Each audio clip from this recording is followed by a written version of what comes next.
Hello sis, good morning. It's a day in my life. For today's vlog, maglilinis na naman tayo ng bahay. Ayan nga mga sis, alas 7 na nga pala ng umaga. Yan, natapos ako maghilamos at dali-dali ako nagwalis. Gaya nga na sinabi ko, kapag wala akong pasok, ganito ang ginagawa ko sa bahay. Pati nga pala dito sa ilalim ng lamesa, winawalisan ko na rin kasi grabe nga mga sis, ang daming alikabok, grabe. Everytime nga pala mga sis, kapag naglilinis ako ng bahay, inuna ko nga po muna magwawalis-walis ako bago ko gawin yung mga ibang bagay na mga gagawin ko.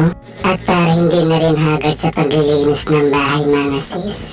At nung tapos na nga pala ako mga sis magwalis, eto namang lamesa ang nililinisan ko. Habang nililinisan ko nga pala itong mga sis yung lamesa namin, hindi ko nga pala mawari kung lamesa ba ito. Kasi tingnan nyo naman mga sis, pati bag nandito na sa lamesa.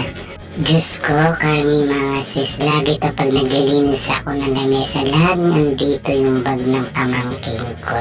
Yung nga mga sis, pinunas-punasan ko na nga lang pala dyan yung lamesa, hindi ko na nga pala tinanggal yung bag dyan mga sis. At nung matapos na ako dyan mga sis magpunas-punas ng lamesa, dito naman ako mga sis maglilinis sa may kusina namin. At nung natali ko na nga mga sis yung kortina namin, dali naman ako dito pumunta sa kusina para magugas ng mga plato. Habang nagugas nga pala ako dyan mga sis, kumakatakanta ako dyan. At tignan nyo naman mga sis, so naglalaro pa ako ng ganda-gandahan dyan.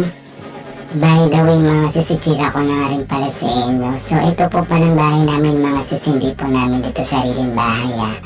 Bali yung katabing bahay po ng inupahan namin, yun po yung bahay namin. So inupahan lang po namin itong mga sis, kaya hindi po namin dito sariling bahay. Sa madaling salita mga sis, nakabili po kami ng lupa dito sa katabi mismo ng inupahan namin bahay. Kaya bali, inuupahan pa lang po namin ito yung tinitirahan po namin. Kasi yung nabili po namin lupa mga sis, hindi pa po namin natatayuan ng bahay. Ang dami ko nga parang inugas sa mga plato dyan mga sis, grabe.